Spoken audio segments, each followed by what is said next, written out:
आज हम बात करने वाले हैं भारत के 5 सबसे खतरनाक सीरियल किलर्स के बारे में, ऐसे दरिंदे जिन्होंने इंसानियत की सारी हदें पार कर दी। ये सिर्फ कहानियां नहीं है, बल्कि ऐसे सच्चे किस्से हैं जो ये साबित करते हैं कि इंसानी दिमाग कितना खौफनाक और खतरनाक हो सकता है।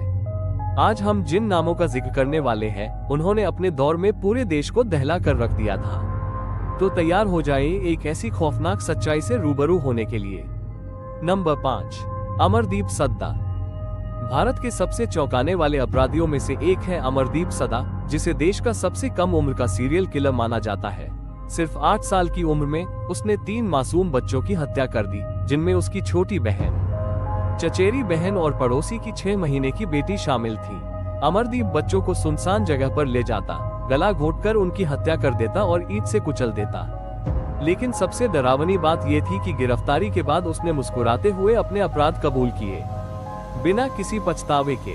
उसने ये भी बताया कि उसे ऐसा करने में मजा आता था। उसका परिवार पहले से उसकी हिंसक प्रवृत्ति से वाकिफ था, लेकिन उन्होंने चुप्पी साधी। क्योंकि वह नाबालिग था, उसे जेल नहीं हुई बल्कि बाल सुधार गृह भेज दिया गया। आज भी उसकी मौजूदा स्थिति अज्ञात है और इस पर रहस्य बना हुआ है कि वह अब कहां है। नंबर 4, देवेंद्र शर्मा। भारत के सबसे खतरनाक अपराधियों में से एक नाम देवेंद्र शर्मा का है। एक आयुर्वेदिक डॉक्टर से सीरियल किलर बने देवेंद्र ने 50 से अधिक हत्याएं की, जिससे वह भारत के सबसे भयानक अपराधियों में शामिल हो गया। राजस्थान का रहने वाला देवेंद्र गाड़ी चोरी और फर्जी गैस एजेंसी जैसे अपराधों में लिप्त था। लेकिन 2002 से 2004 के बीच उसने टैक्सी चालकों को अपना शिकार बनाया। वो उन्हें सुनसान जगह पर ले जाकर मार देता और उनकी गाड़ियां गैंगस्टरों को बेच देता।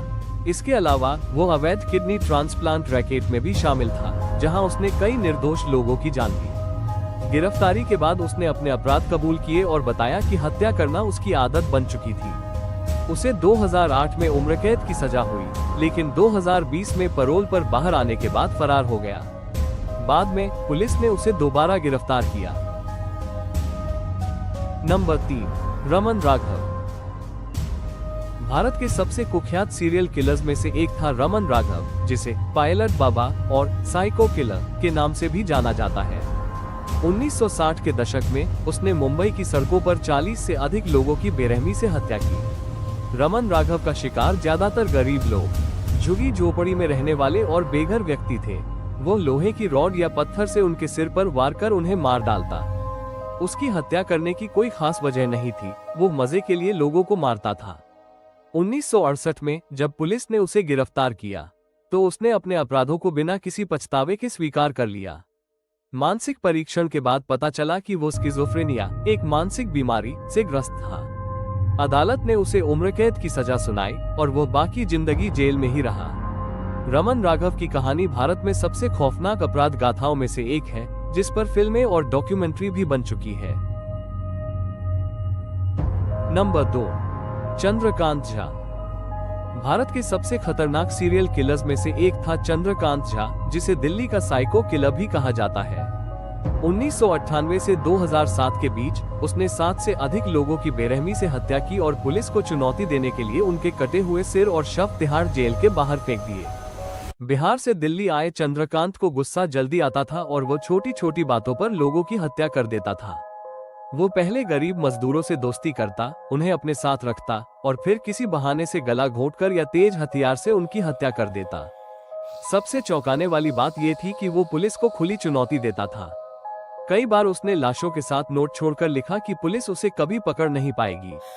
आखिरकार 2007 में उसे गिरफ्तार कर लिया गया और 2013 में मौत की सजा सुनाई गई, जो बाद में उम्र कैद में बदल दी गई।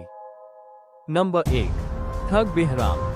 भारत के इतिहास में कई खतरनाक अपराधी हुए हैं, लेकिन ठग बेहराम को सबसे क्रूर और बेरहम हत्यारों में गिना जाता है। वो ठगी समुदाय का सरगना था और माना जाता है कि उसने 125 से अधिक लोगों की हत्या अपने हाथों से की, जबकि उसकी गैंग ने 900 से ज्यादा लोगों की जान ली। बेहराम 18वीं और 19वीं शताब्दी के बीच सक्रिय था और ब्रिटिश शासन के दौरान ठगी प्रथा का सबसे बड़ा नाम बना। वो अपने शिकारों को रूमाल या कपड़े की पट्टी से गला घोंटकर मारता था, जिसमें एक खास गांठ होती थी जिसे ठगी गांठ कहा जाता था। उसकी गैंग मुसाफिरों और व्यापारियों को लूटने के लिए पहले उनसे दोस्ती करती, फिर सही मौका देखकर उन्हें मारकर उनकी संपत्ति लूट लेती। ब्रिटिश सरकार ने जब इस कुख्यात गिरोह पर ध्यान दिया तो 1830 के दशक में ठगों के खिलाफ एक बड़ा अभियान चलाया गया। 1839 में बेहराम को गिरफ्तार कर लिया गया और उसने अपने अपराधों को कबूल किया। आखिरकार उसे फांसी की सजा दे दी गई। तो दोस्तों, ये थी भारत के 5 सबसे खतरनाक सीरियल किलर्स की कहानियां।